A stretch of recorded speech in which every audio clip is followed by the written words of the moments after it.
Guys आज की इस वीडियो के अंदर हम टर्मक्स की बेसिक कमांड्स जो हैं उनको देखेंगे। हम फाइल्स कैसे बना सकते हैं, उनको मैनेज कैसे कर सकते हैं टर्मक्स के अंदर। आज हम सब कुछ वो देखेंगे। तो सबसे पहले अपने इस टर्मक्स को ओपन करते हैं। ओपन कर लिया मैंने, कुछ ऐसा इंटरफेस मुझे दिखाई दिया। ठीक है, मैं थोड़ी सी ब्राइटनेस इंक्रीज कर लेता हूँ। तो सबसे पहले जो कमांड आपने देनी है वो है क्लियर कमांड।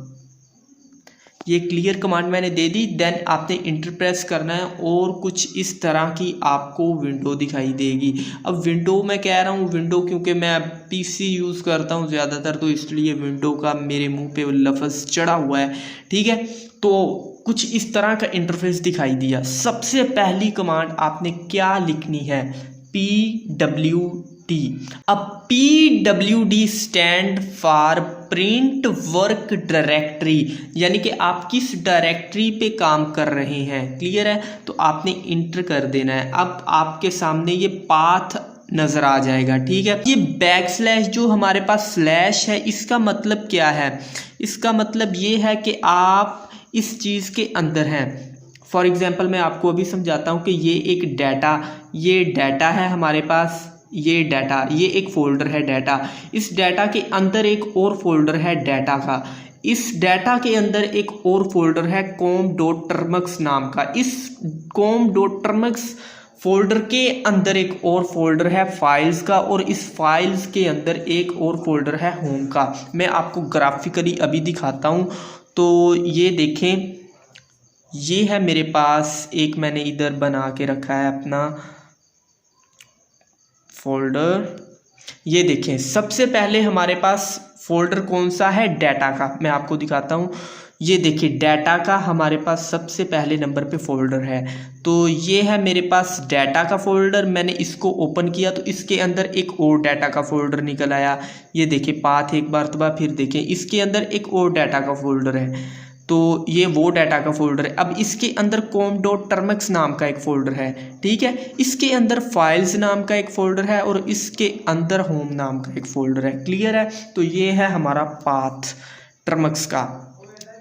ओके, समझ लग गई इसकी? आई होप समझ लग गई होगी। तो ये है हमारा पाथ। ठीक हो गया, ओके हो गया जनाब, ओके हो गया। दूसरी जो कमांड है वो है हमारे पास ls लिस्ट। क्लियर है, ls का मतलब क्या है कि हमारे इस होम के अंदर क्या है, होम के अंदर क्या क्या चीज़ें पड़ी हैं वो हमें दिखा दो।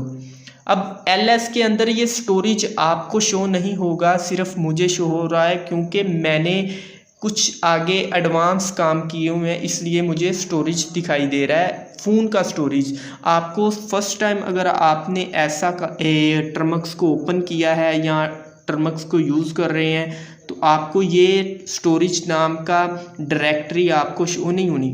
क्लियर है, फॉर एग्जांपल स्टोरेज नाम की डायरेक्टरी है हमारे पास इधर, और मैं इसको डिलीट करना चाहता हूँ। तो डिलीट करने के लिए मेरे पास कौन सी कमांड है, rm-r, देन इसका नाम क्या है, स्टोरेज। अब ये मेरे पास ये जो डायरेक्टरी है ना स्टोरेज की, ये डिलीट हो गई है। मैं अगेन ls करता हूँ तो अब मुझे ये दिखाई नहीं देगी। तो इस कमांड से आपने क्या सीखा कि हम एक डायरेक्टरी को यानी कि एक फ़ाइल को डिलीट कैसे कर सकते हैं। अब हम बहुत तरह से डिलीट कर सकते हैं, लेकिन ये मैंने मोटा मोटा आपको बता दिया। नेक्स्ट आगे आपको बताऊंगा कि आप कैसे डायरेक्टरीज को डिलीट कर सकते हैं। दो तरीके हैं डिलीट करने के, और अगर एक अप्लाई ना हो तो फिर दूसरा कर देते हैं। क्लियर है, तो अभी सब्र करें, थोड़ा थोड़ा कतरा कतरा करके टर्मक्स आपके दिमाग में आएगा। मैं ऐसे पढ़ाने की कोशिश कर रहा हूँ कि आपका इंटरेस्ट बना रहे इस वीडियो के अंदर। तो आपने क्या अभी तक सीखा कि आपने पाथ कैसे लिखना है, यानी कि उसको कैसे अंडरस्टैंड करना है। अब हम सीखेंगे कि हम इस होम फोल्डर के अंदर कुछ नए फोल्डर्स क्या बना सकते हैं। तो जी हाँ, बना सकते हैं हम। तो वो कैसे बनाएंगे हम बनाएंगे M के stand for make DIR directory, M के डायरेक्टरी, इसका मतलब ये निकला कि मेक डायरेक्टरी। ठीक है, डायरेक्टरी बना दो। अब डायरेक्टरी का नाम लिख दो कोई, फॉर एग्जांपल मैं लिख देता हूँ अली, क्योंकि अली मेरा नाम है, मैंने इंटर कर दिया। ठीक है, अब ये डायरेक्टरी बन गई अली की। अब आप ls करें तो अली नाम की डायरेक्टरी बन गई है। ठीक है, अब मैंने इसको डिलीट करना है, तो डिलीट करने के लिए rm remove dir directory, rm dir यानी कि remove directory ali Ali. Clear, अब ये अली नाम की डायरेक्टरी रिमूव हो गई है। क्लियर है, वो जो स्टोरेज नाम की जो डायरेक्टरी थी ना, वो फाइल टाइप की थी, इसलिए मैंने वो rm-r स्टोरेज लिखा था, फिर वो डिलीट हो गई थी। लेकिन ये वाली जो है ये डायरेक्टरी है, इसलिए इसे हम rmdir से ही डिलीट कर सकते हैं। क्लियर हो गया जी, ये पता चल गया डायरेक्टरी बनाते कैसे हैं। ठीक है, rmdir। ओके, कमेंट सेक्शन में लिख दिया करें ओके क्लियर है यहाँ तक, टाइम स्टैम्प लगा के। चलें आगे, हम क्या करने चाह रहे हैं कि एक मैं और डायरेक्टरी बनाता हूँ, mkdir, और मैं इधर लिख देता हूँ जी आसिफ। क्लियर है, और ये आसिफ नाम की डायरेक्टरी बन गई। अब मैं इकट्ठी डायरेक्टरी बनाता हूँ, मैं लिख देता हूँ यहाँ अरशद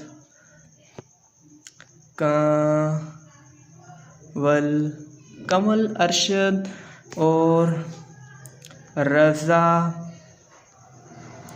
और एक अली भी डाल देता हूँ, अली। अब ये सारी की सारी डायरेक्टरीज बन गई हैं, तो ls करते हैं और ये देखें अली, आसफ़, अरशद, कमल और रज़ा, ये हमारे पास सारी की सारी डायरेक्टरी हैं होम फोल्डर के अंदर। क्लियर है जी, अब आपको ग्राफिकली समझाता हूँ कि ये कैसे बनी डायरेक्टरी। तो आ गया हूँ मैं अपने इस ग्राफिकल एरिया के अंदर, और आई थिंक इस फोल्डर के अंदर मैंने ये सारा काम किया हुआ है, और ये होम फोल्डर के अंदर आ गया। मैंने इधर एक नया फोल्डर क्रिएट कर दिया आसिफ नाम का, एक ये डायरेक्टरी बन गई, और मैंने एक और फोल्डर यहाँ क्रिएट कर दिया कमल नाम का।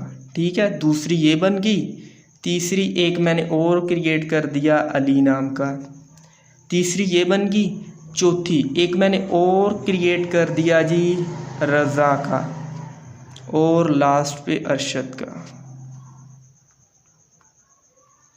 तो ये है हमारा ग्राफिकली रिप्रेजेंटेशन, आपको समझाने के लिए कि आपको समझ लग जाए कि ये कैसे फोल्डर्स के अंदर सब फोल्डर्स हम बना सकते हैं mkdir कमांड की मदद से। ठीक है, एक मरतबा पीछे करता हूँ, ये हमारा होम फोल्डर है, और होम फोल्डर के अंदर ये हमारे पास सारी चीज़ें पड़ी हुई हैं, अली, अरशद, आसफ़, कमल और रज़ा, और इधर भी देखें अली, आसफ़, अरशद, कमल और रज़ा।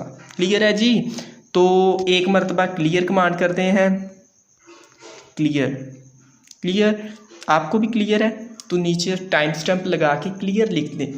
ठीक है, तो इधर मैं लिखता हूँ जी pwd, इसको कुछ लोग कहते हैं प्रेजेंट वर्क डायरेक्टरी, और कुछ लोग कहते हैं प्रिंट वर्क डायरेक्टरी, कुछ भी कहते हैं, चलता है सब कुछ।